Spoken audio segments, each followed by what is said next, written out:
Welcome to the Chronicles of a Cheating Wife channel. A new story every day. Don't forget to subscribe. I don't know what I feel. This was your lesson. That thought kept circling in my mind like a lone hawk in a colorless sky. I stood there in the living room, watching the dust motes swirl in the pale morning light, trying to remember how I used to breathe. It's strange how silence can roar so loud when something inside you finally snaps. Time had never felt like such an enemy until I realized how little of it I truly invested in us. The hours I poured into work, the deadlines, the half-hearted nods at dinner. Suddenly, they all pressed down on me like a debt collector demanding a payment I couldn't afford. I was a man who believed in slow progress and steady devotion, never suspecting time would accumulate cracks in my marriage until those cracks became a chasm. I'm John, 35. Born in the damp corners of Seattle, transplanted to the relentless pulse of New York City. Sometimes I think I came here just to outrun the constant drizzle back home. I wanted a future. A bigger slice of the American dream. And for a while, it felt like I was well on my way, especially after I married Catherine. She was my bright reflection of everything I wished I could be. Creative, spontaneous, courageous in ways that made me uneasy but alive. We settled into a high-ceilinged apartment in Brooklyn, near enough to the river that I could jog along the waterfront and pretend I was still chasing fresh starts. But time took everything I valued and quietly tested each edge, looking for the weakest point. Catherine and I believed we could build an unbreakable bridge between our differences, but maybe we both forgot to check if the foundation was truly secure. Somewhere along that line, she changed, or I did, or maybe we both did. Now, when I look back, I wonder if I ever heard her unspoken words. That book, How to Build Bridges, a gift I gave her on our anniversary. Blank pages inside. No text, no instructions, just an echoing emptiness. It was meant as a nudge, a gentle code for, let's create something new. Let's fill these spaces with us. She laughed, not fully understanding, and for a fleeting moment, I thought we'd share the joke, that she would catch the meaning in my eyes. But she only shrugged. She never took that blank book as a sign. And I was too tired to push. Then the pregnancy came. Her cheeks glowed. She said it was a miracle. I tried to feel that spark too. But when our son was born, I looked at his tiny hands, his dark curls, the deep olive hue of his skin. It didn't match hers, pale and sun-kissed in a different way. And it definitely wasn't from me. Irish and German blood, light hair, easily freckled. I told myself genetics can be tricky. A second cousin's trait, or some random quirk of fate. But a seed of doubt took root. Still, I stayed silent. I convinced myself that this was my son, no matter what. I tried to love him with all I had. And yet, a part of me remained on guard, like a soldier waiting for an inevitable ambush. The ambush came one night, in the shape of resurrected messages on WhatsApp. I never understood how technology sometimes spits out things you think you deleted forever. But there they were, blunt and raw. You were so deep in me that I forgot how to breathe. The words stabbed at me as if each letter was a chisel pounding into my chest. Attached, the name Marco, or more specifically, Chef Marco, the man from the restaurant where we'd celebrated our anniversary not long before. Catherine had chosen that place. She raved about the authentic Italian flair, the excitement of the menu, the charisma of the chef. I'd barely noticed. I was too preoccupied with pleasing my boss by responding to texts about an upcoming project. I remember my phone lighting up the table while Catherine sipped wine with a sparkle in her eye. I assumed that sparkle was for me, for the memories of our wedding day. Now I knew better. Reading those words, I felt as though someone had jammed hot needles under my fingernails. The humiliation was savage. She'd given that man a part of herself that was supposed to be mine alone. A part she once offered me with trembling laughter in our early days, when we were so young, so convinced in our immortality as a couple. And in those messages, I found an image that was more than words. Her voice, her whispered gasps. A few lines of text were enough to conjure a mental picture that threatened to tear me apart. I didn't scream. I didn't fling the phone at the wall. My father once told me that real fury can be ice cold, that the loudest person in the room is often the weakest.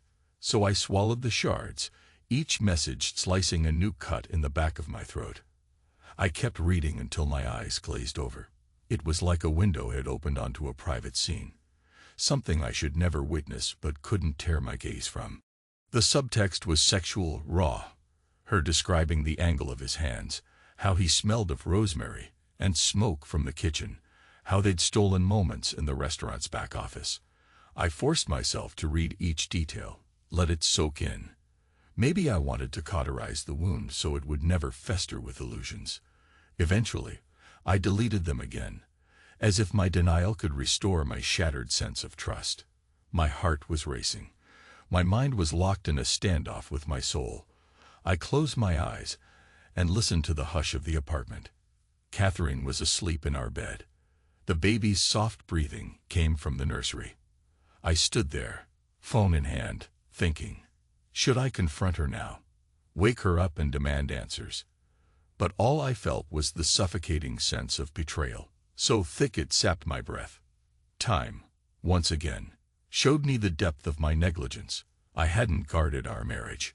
I hadn't listened when she tried to talk about her lonely days at home, her freelance gigs that gave her more freedom than me. That same freedom brought her into contact with Marco, the charming chef. I didn't want to think about them meeting at his restaurant after hours, her sketching new logos or menu designs while he tested recipes. I didn't want to picture how they ended up tangled in the corner of some storeroom, the hush of the ventilation fans masking their secret. But my imagination was relentless, painting each detail in excruciating color. I waited 2 days. I said nothing. She carried on as usual, though her gaze flickered with uncertainty, as though she sensed something was off. I was quieter than normal, but not outwardly hostile. In truth, I felt like a dam about to break. I functioned on autopilot, went to the office, answered emails, forced a smile if a coworker asked about fatherhood. Everything about me was a lie except for the ache in my gut. On the second evening, she dressed the baby in a tiny onesie that said, "Daddy's little hero." She made dinner, some bland casserole. I ate mostly to avoid conversation, chewing the lumps of sauce-logged noodles without tasting a thing. She watched me. Her eyes used to be a warm green, brimming with playful curiosity. Now they looked more like a cat's, cautious, reflecting my every move, searching my face for a sign that I knew. I placed my fork down, cleared my throat, and tried to speak, but my voice faltered. "It's good. I manage." She nodded, expression unreadable. I'm glad you like it." More silence. When night fell, we lay in bed, each of us on our separate sides. The baby had been fussy, but finally drifted to sleep. Catherine turned to me, her hand sliding across the sheets to rest on my arm. I stared at the ceiling. The streetlight outside cast a faint glow through the blinds, striping the room with bars of dull gold. I heard the quiver in her breath, something almost like guilt. "I miss us," she whispered. I stared at her hand on my arm. My body was rigid. "Do you?" She exhaled slowly. "Time pulled us apart, John. You see it too, don't you?" I shifted, turning to meet her gaze. "You think time is the problem."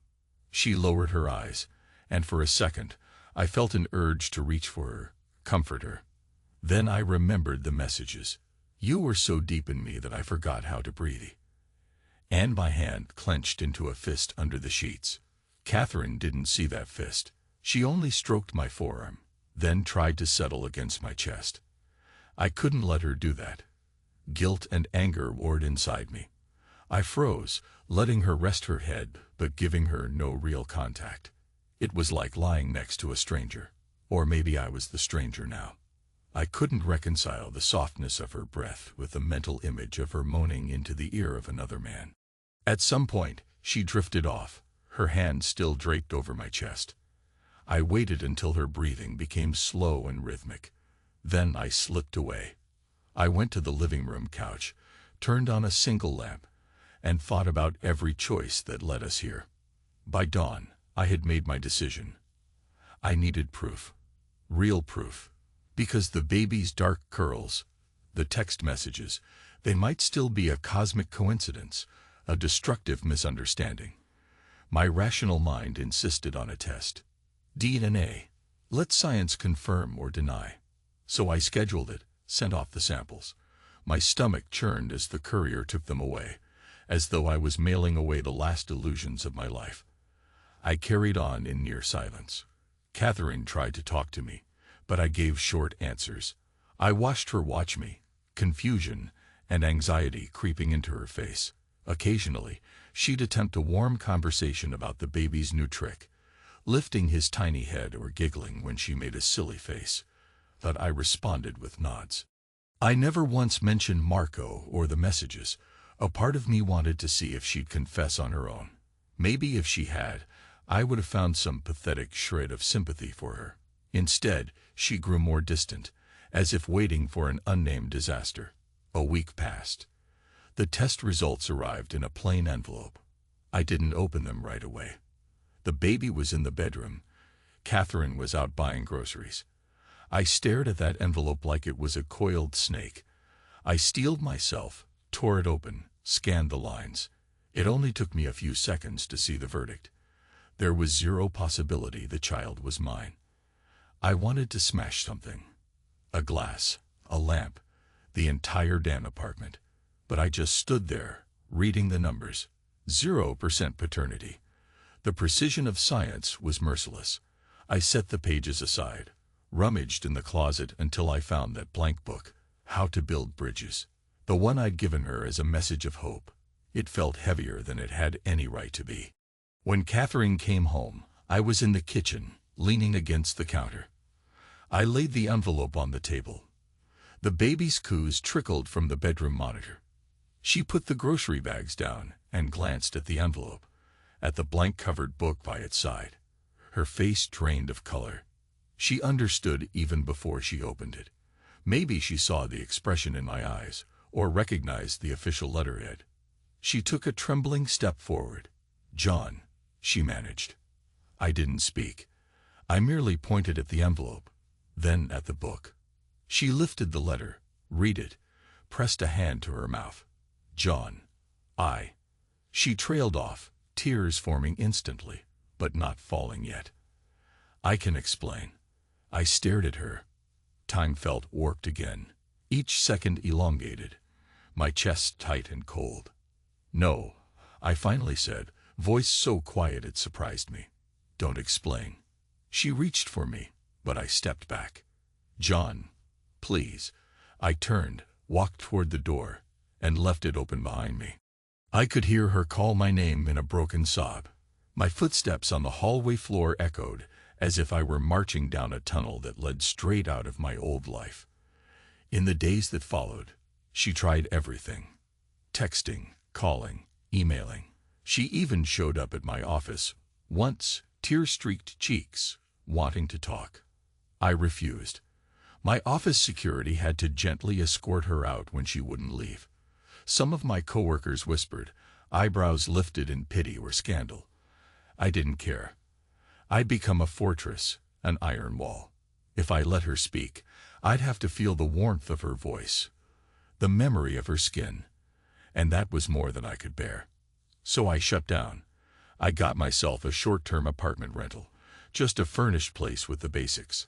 I told my boss I needed personal time, but I would still handle key projects remotely.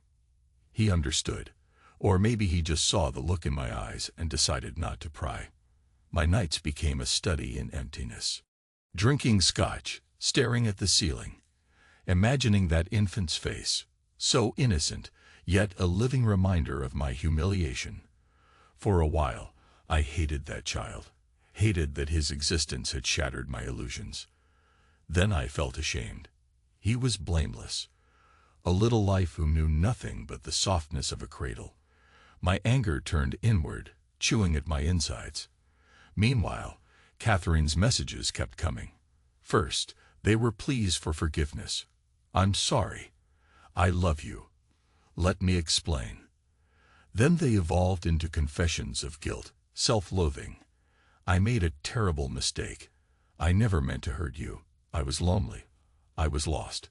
Finally, they became desperate. I'll do anything, John. Please don't walk away. I read them in a numb haze. Sometimes, for an hour or so, I'd let myself wonder if I could forgive her. Could a man rise above such a betrayal? But inevitably, I'd recall the scorching words from that phone. I'd picture Marco's hands on her, the raw passion she must have felt. Then my stomach would clench, and I'd have to stop reading. About a month later, she convinced me to meet. Maybe I was just curious to see what she looked like now that the secret was fully out. We chose a neutral place, a quiet park near the East River. Late afternoon sun cast long shadows across the benches. I found her standing by a railing, arms wrapped around herself. She wore a simple jacket and jeans, hair pinned back. When I approached, she turned. The heartbreak etched into her features was undeniable.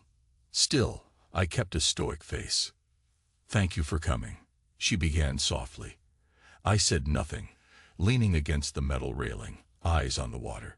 The breeze smelled faintly of salt and city grit.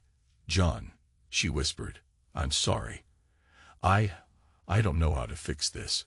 I stared at a passing ferry, the churn of the wake behind it. "Why, Catherine? Why him?" She swallowed. I was alone. "You were always working. Marco." He paid attention to me in ways I guess I needed to feel seen. My chest tightened. "You needed to feel seen. So you let him father a child." Tears shone in her eyes.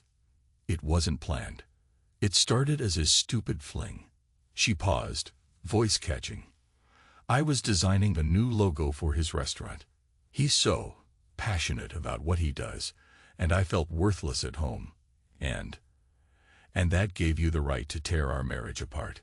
My voice rose, slicing the quiet. She flinched, tears spilling over. "I know I have no defense, but I never stopped loving you. I was stupid, searching for some spark. It happened faster than I realized. And then I got pregnant. I prayed it was yours, that maybe I was just overthinking. I tried to bury it. I was afraid. If you knew, it would break us." I laughed bitterly, the sound hollow. "Congratulations. You got exactly what you feared." She reached for my arm, but I pulled away. "Don't," I warned, voice low. "Please, John, is there any way?" I cut her off with a flat, "No." Silence. She bit her lip, shoulders slumped. "I understand. Do you?"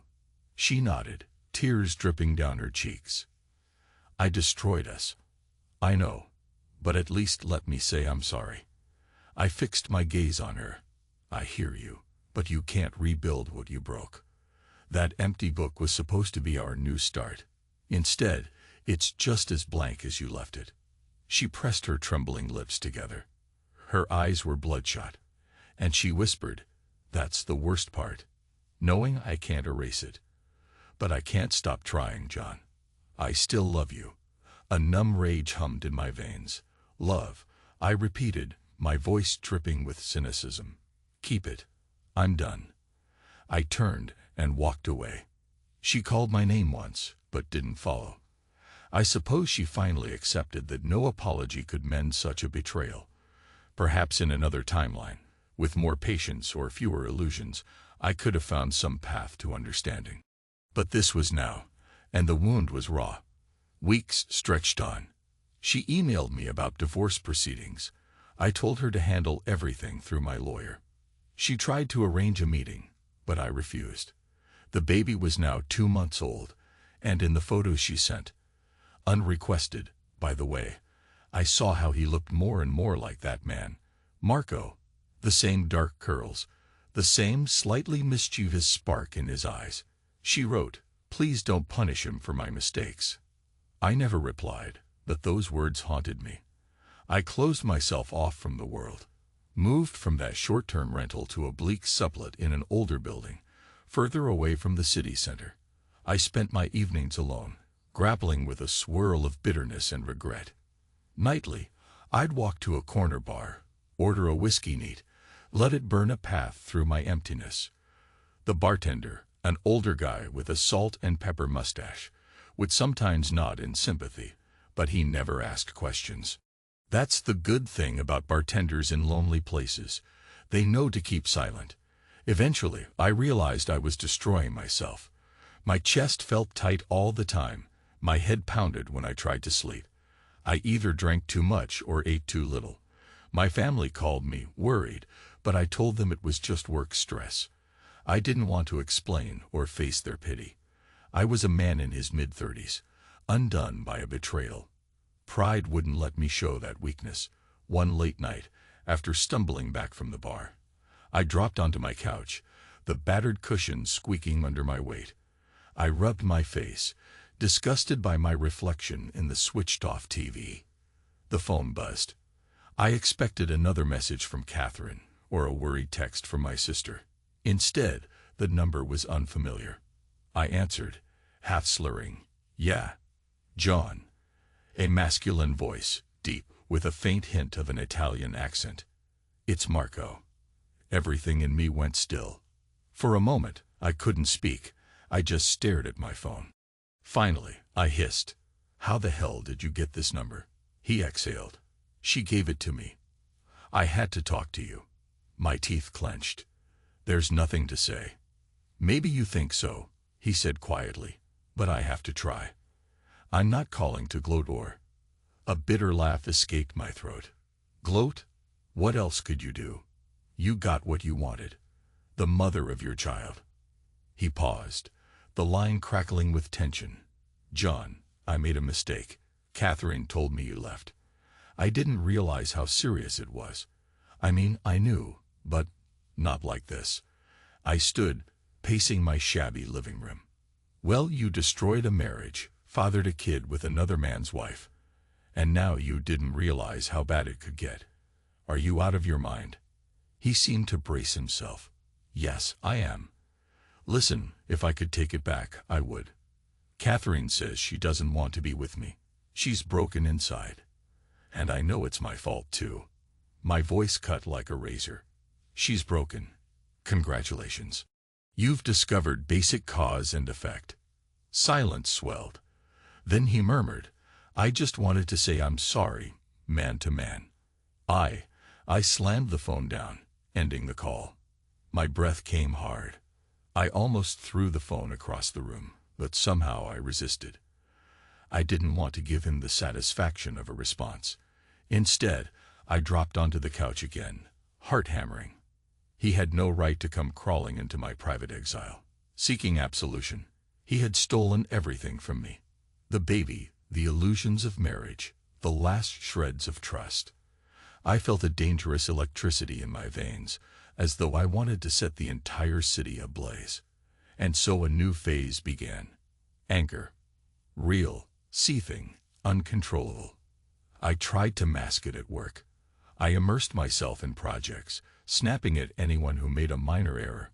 My performance soared, ironically, because I funneled all that fury into hitting every benchmark. My boss praised me for stepping up. I nodded and forced a polite smile, all the while imagining how good it would feel to corner Marco in some deserted alley and make him pay with bruises.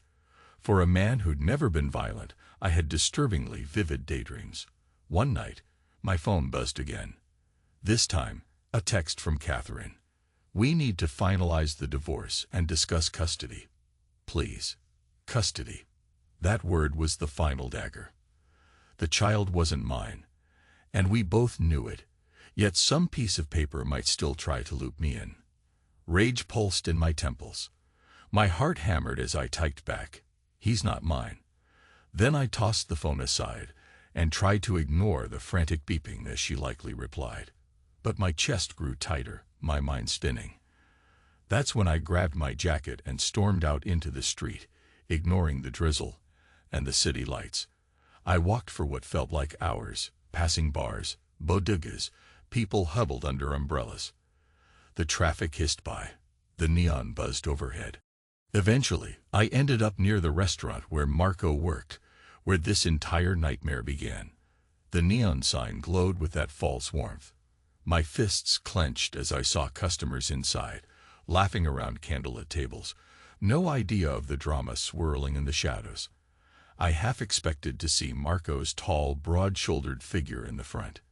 Instead, he was probably in the kitchen, orchestrating aromas while swirling pans over open flames. I pictured him searing scallops, wiping sweat from his brow, maybe tasting the sauce with that intense concentration Catherine once said she found alluring. My jaw locked. I considered marching in, but that would have led to a scene. I wasn't ready for public humiliation. Instead, I just stared, letting the rain soak me, letting my anger fester.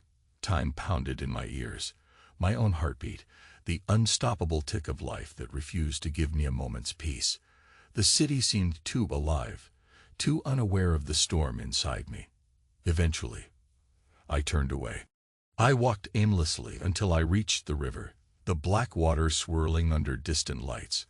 I leaned on the railing, my jacket drenched, and whispered to the night, "You haven't beaten me yet."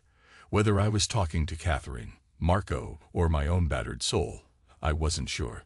When the divorce papers finally came, I signed them. Catherine had included a note. "I'm not asking for anything. I just want to move forward. But I beg you to forgive me someday." I stared at that sentence, reread it a dozen times. Move forward. She wanted us both to find a separate kind of peace. Maybe. But the word forgive lodged in my throat like a shard of glass. My healing was nowhere near done. I dropped the documents in the mail the next day. My wedding ring sat in a drawer, a cold band of metal that meant nothing now. My identity as a husband was dead. I was just John again, though I hardly recognized the man I'd become. Days bowled into weeks. I told my boss I was ready to come back to the office. I needed normalcy, routine. Work numbed me, gave me daily goals, a reason to wake up. At night, I dropped by the gym instead of a bar, pounding the treadmill until sweat drenched my shirt. It was better than drowning in whiskey. Sometimes I wondered if Catherine was still in that apartment, or if she'd moved out, or if she was with Marco, but I forced those questions away. Thinking about them only reopened the wound. My phone rang less often now. My mother left a handful of concerned messages, but I rarely answered. My sister called, wanting to visit. I put her off. Eventually, even Catherine's messages stopped. She must have realized I wasn't going to respond. That's when a strange calm settled over me. Not peace, just quiet, like the eye of a storm. No more calls, no more pleas, no more illusions. My reflection in the bathroom mirror told its own story. Dark circles under my eyes, stubble creeping along my jaw, a tension in my gaze that hadn't been there before. But I was stronger than I'd ever been, in a warped sort of way. The bitterness had shaped me into steel. I carried myself differently, walked with an edge. It wasn't happiness, but it was survival. One late evening, as I was finishing a project at my desk, my phone vibrated. I glanced at the screen. An unknown number. For a moment, I thought it might be Marco again, or some telemarketer. I almost ignored it. Then curiosity won, and I picked up. "Hello," I said, voice guarded. "John." A woman's voice. Not Catherine. "This is Anita. I work as the event manager at the restaurant." Marco's restaurant. My stomach twisted. "Why are you calling me?" She cleared her throat. "Marco asked me to. He's leaving for Chicago in a few days. He sold his stake in the place. He wants to meet you. He said he owes you a face-to-face conversation before he goes." I gripped the phone, knuckles white. "I have no interest in meeting him." She paused, uncertain. "He insisted I try. He said it's important. He wants to say something. Personally." My heart pounded. I stared at the half-finished spreadsheet on my computer screen. So the man was fleeing. Or moving on to another opportunity. The thought sparked a swirl of conflicting emotions. Should I just ignore him? After all, what could he possibly say that would matter now? Yet a dark part of me wanted to see him, to look him in the eye. Maybe there was something to be gained from that. Closure, or the chance to deliver a blow I'd been saving for months. The old me would have declined. The new me was done running. Where? I asked. She gave me a time and address, some quiet cafe away from the restaurant. Tomorrow evening. Please. He'll be there. I hung up without another word. My hands trembled as I closed my laptop. So this was it. The final confrontation. Or maybe just a pointless exercise in dredging up old wounds. Either way, I knew I'd be there. The next day, I arrived early, wearing a simple black jacket and jeans. The cafe was nearly empty, just a few customers sipping coffee under warm yellow lights. I slid into a small booth, facing the entrance. Time slowed. My heart felt heavy. At exactly 7, Marco walked in. He was a little shorter than me, about 5'10", with a compact build that spoke of many hours in a busy kitchen. He had a neatly trimmed beard, and tension lined his brow. He scanned the cafe until he spotted me. Our eyes met, his flickering with guilt, or regret, or something close to it. He approached the booth, nodded, and sat across from me. For a moment, we said nothing. It was like two fighters sizing each other up, deciding who would strike first. Eventually, he spoke, voice lower than I remembered from that late-night phone call. "Thank you for coming." I stared at him. "I'm not doing this for your sake." He nodded. "I understand." He fiddled with a napkin on the table, then forced himself to meet my gaze. "I sold my share of the restaurant. I'm heading back to Chicago to help my parents with their place. Something about being closer to family might help me become a better man." I was silent, my jaw tight. He continued, "I know you hate me, and you have every right. I needed to see you before I go, to say I'm sorry, really sorry." His words hung in the air. I pictured him in the restaurant's kitchen, flirting with Catherine, letting his hands wander. My pulse hammered, but I kept my face calm. "Sorry," I repeated. "What good does that do me now?" He grimaced, nodding slowly. "None. But maybe it's worth something for me to own my guilt, so you can walk away knowing I'm not deluding myself about what I did. I had no right to touch Catherine, no right to father that child. But it happened." He exhaled, rubbing his eyes. "I didn't plan to break your marriage. But that doesn't absolve me." I watched his every gesture, searching for deceit. All I saw was weariness, a man undone by his own reckless passion. "So," I said, "you're running, because it's easier to vanish than to face what you did." He met my stare. Maybe, or maybe I realized I have to start from scratch. Here, everything reminds me of my failure. It's suffocating. I drummed my fingers on the table. "And Catherine, are you leaving her behind too?" He shrugged, voice hollow. "She never wanted a relationship with me. She told me it was her mistake, not some love affair. She's staying in New York. I plan to keep in contact about the child if she allows. But I don't know, man. She hates me as much as you do, maybe more." A hot coil of rage flickered in my chest, but also something like relief. So she wasn't with him. It was a moot point. The damage was done. "Why tell me all this?" I asked. He folded the napkin into a tight square, knuckles tense. "Because I need you to know. Catherine is not a bad woman, John. She was lonely, messed up, and I took advantage. I saw the chance. I let my ego run wild. But she loves you. She told me that every time I should have stopped." My jaw clenched. "Don't talk about her love for me. That's not love." He dropped his gaze, swallowing hard. "You're right. I have no right to define it. I know she regrets it all." His voice trembled. "I've been with other women, but I never saw such torment after an affair. Catherine nearly fell apart. She doesn't want me, never did. She wanted you, but she was lost. And that's on me too." Part of me wanted to smash his face into the table. Part of me wanted to laugh at the absurdity of it all. We were two men tangled in a tragedy that neither of us fully understood. The barista approached, asking if we wanted coffee. I waved her off with a sharp gesture. She retreated quickly, sensing the tension. Marco rubbed a hand over his mouth. I know this changes nothing. I just wanted you to hear me, to see I'm not gloating or trying to justify myself. I messed up. I destroyed your marriage. That's on my conscience forever. The overhead lights buzzed softly, filling the silence. Then I spoke, my voice quiet but with a hard edge. She was everything to me. I tried to build a life, a marriage, and you slid right in when you saw an opening, because I wasn't vigilant enough, or romantic enough, or something else. Now I'm alone. That's the reality. He nodded, tears glinting in his eyes, though he held them back. I can't fix that, but I'd rather leave knowing you got to call me out, face to face. I let out a long breath. My shoulders felt weighted. What do you want from me now?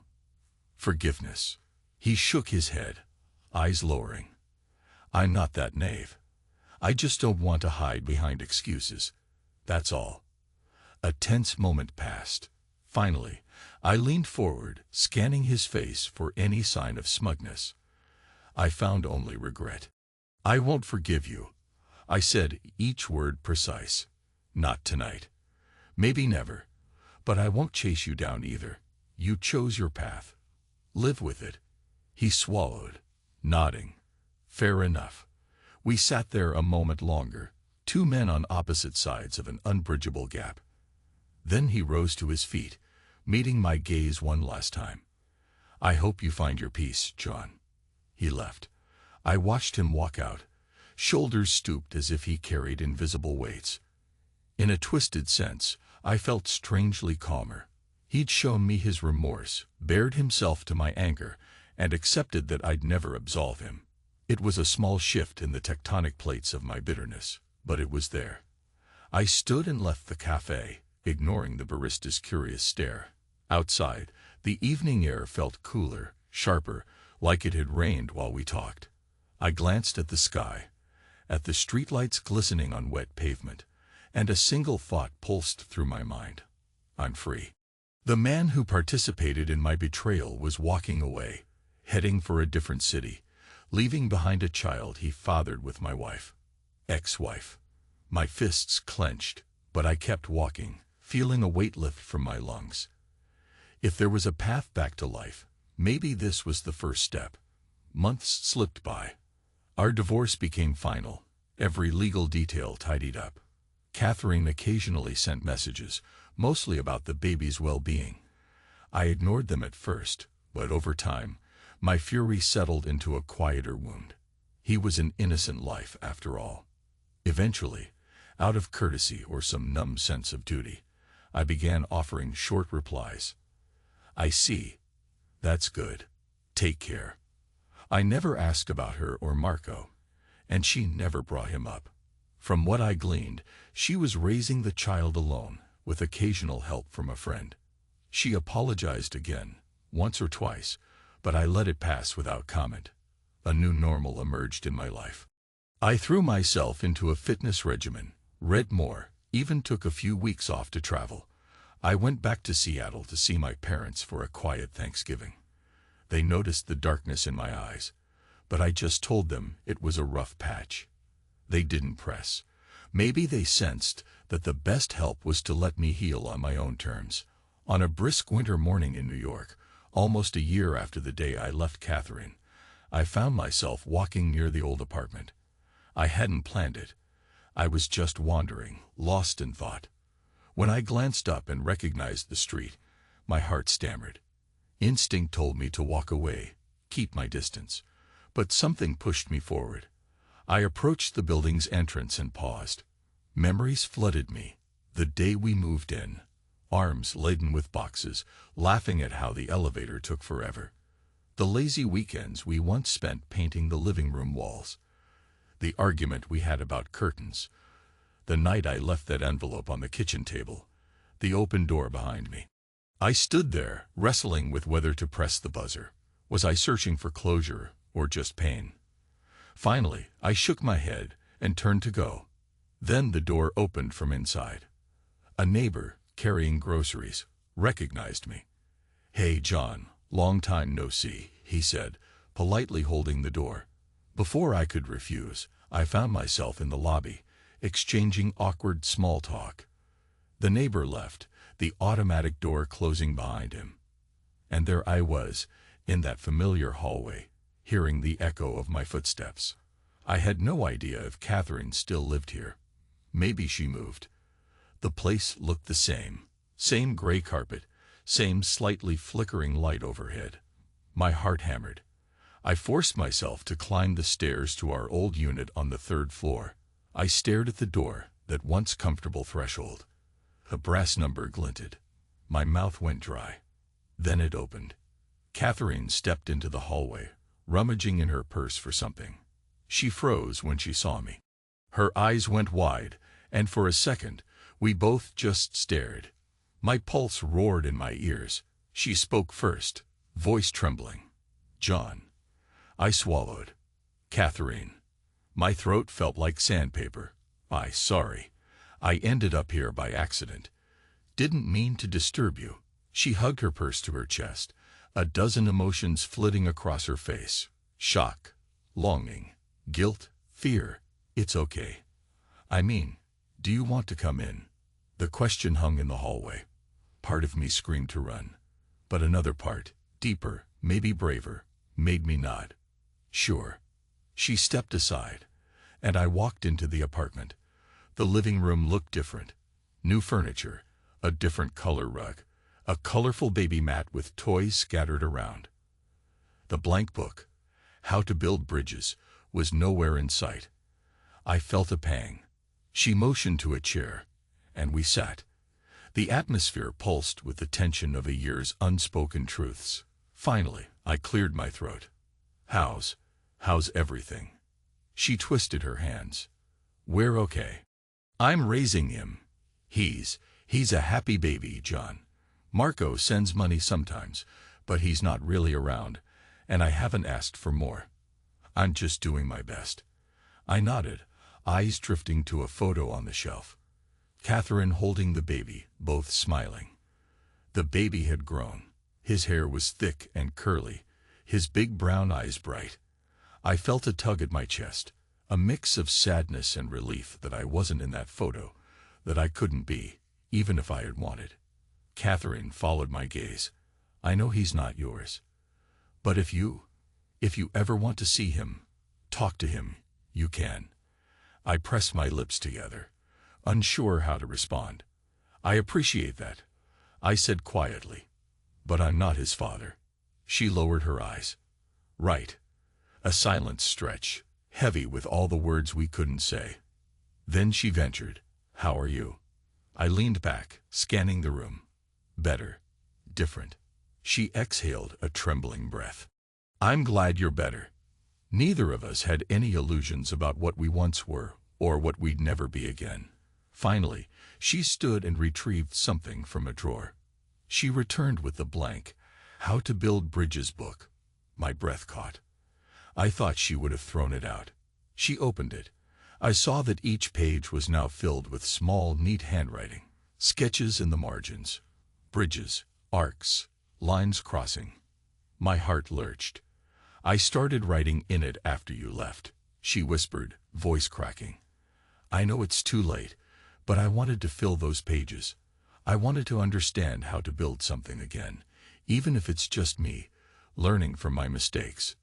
She handed it to me, and I skimmed a page, seeing lines of confession, reflection, regrets.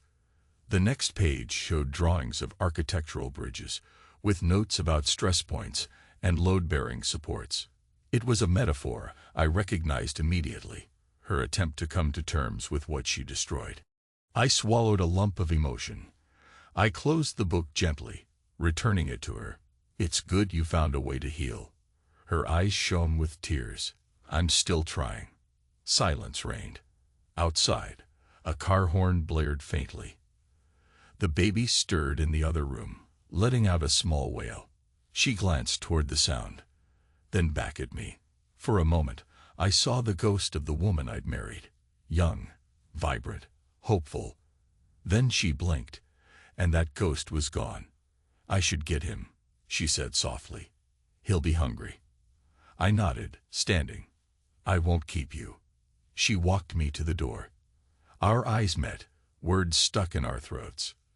Then, as gently as I could, I said, "I'm not your nightmare anymore. Nightmares fade. I'm something else entirely, Catherine. I'm what you have to live with." She closed her eyes, tears slipping down her cheeks. "I know," she whispered. "I'm so sorry." I stepped into the hallway. The door remained open, just like that day I left. I paused, letting a wave of memories wash over me. Then I turned and walked away. Time continued its march. I'd like to say that moment ended all my pain, but healing rarely works so cleanly. Some nights, I still wrestle with bitterness.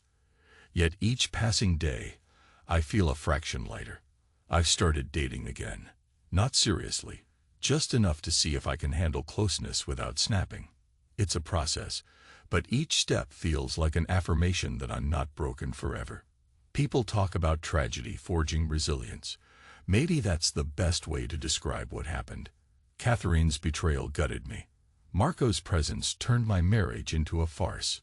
But I survived.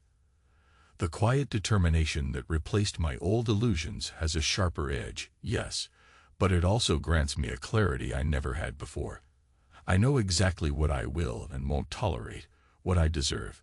Sometimes, I think about that blank book, how she filled it with reflections on bridging gaps. Part of me wonders if those pages might actually teach her something, help her avoid repeating the same mistakes. Another part still feels the sting of betrayal. But I'm no longer consumed by it. Instead, I see that everything I once was had to be broken for me to become who I am now. I moved out of that dingy sublet, found a cleaner, brighter place. I kept going to the gym, kept focusing on my work, and little by little, made small connections with people who saw me as more than a scorned husband. My father said to me once, "Son, heartbreak either shatters you or tempers you." I think I understand that now. I was shattered, yes, but from those shards, I molded a stronger self. I got rid of a lot of things that reminded me of our past. Yet I kept one memory, a single page from that test result, the line that read 0%. It sits tucked away in a locked drawer. Maybe it's my way of reminding myself that illusions can be lethal, that trust must be earned and nurtured. It's a memento of a truth that, for all its pain, set me free. In the end, it's not about Catherine or Marco, or even that little boy, born into a story that was doomed before he drew his first breath. It's about me, stepping out of the wreckage and standing on my own 2 feet. I'm not proud of all the anger, the darkness that nearly swallowed me. But I'm proud I didn't let it define me. So, here I am. No longer the naive husband, no longer naive at all. Time is still my enemy sometimes, but it's also my ally. It takes away what I can't bear to hold, and it might just give me something better when I'm ready. And if nothing else, I've learned this. The worst pain imaginable can break you, but it can also shape you into a man who won't be destroyed the same way twice. That's my lesson. That's the only bridge I need to build now.